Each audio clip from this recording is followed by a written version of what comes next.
Dia dah bunuh orang. Kadang-kadang orang cakap boleh baca sejarah, kadang-kadang nampak macam kejam.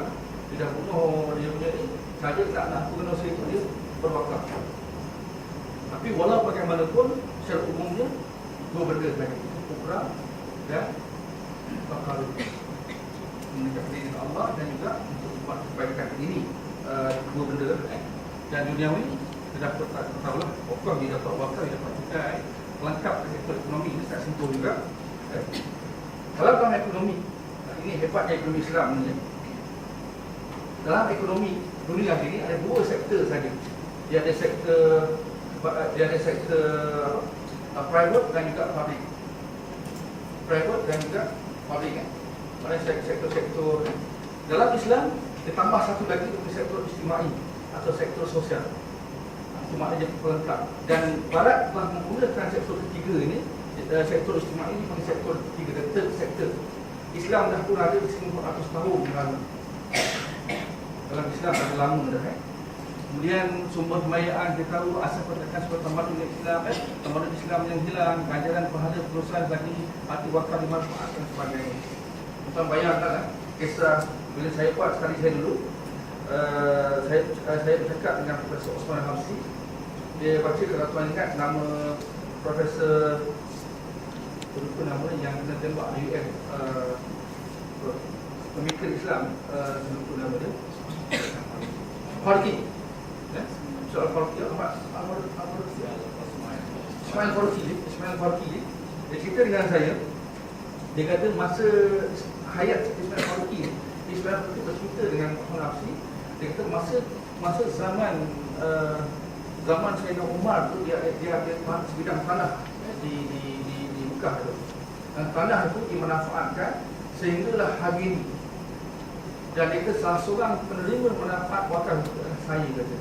Dibayangkan Sayyidina Umar lama wafat meninggal dunia.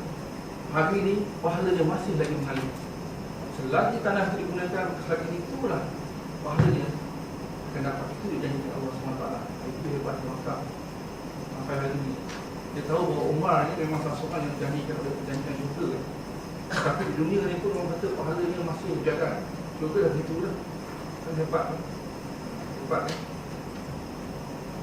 Sebab yang ni kita akan tengok akan tempat tinggal besar wakaf matahari berkualiti yang konteks wakaf dan pengetahuan. Sebab saya sebut tadi masalahnya kita bila tak ada ilmu pengetahuan maka tidak ada tempat tinggal, makan minum dan sebagainya.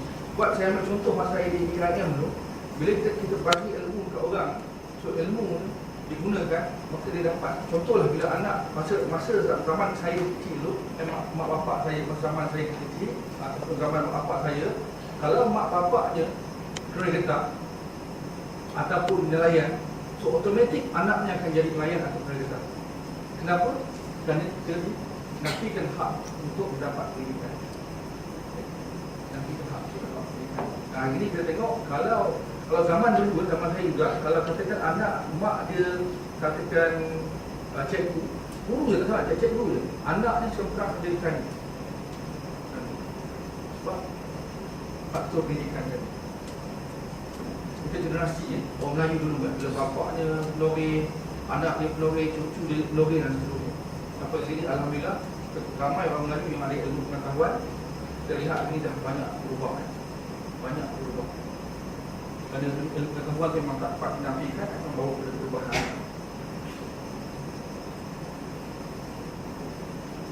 Dan kita lihat dari segi sumbangan dan penawakaf kita tengok balik ni. Ini yang dibuat oleh Profesor di Turki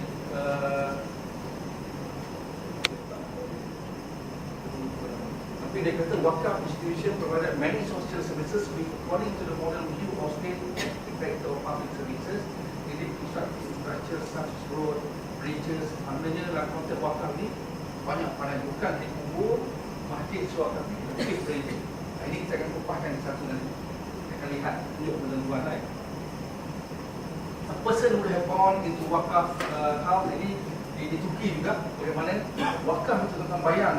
Hebatnya wakaf itu bermula daripada kita dilahirkan di rumah wakaf, tidur dalam bayang wakaf, minum menggunakan harta wakaf, baca wakaf, belajar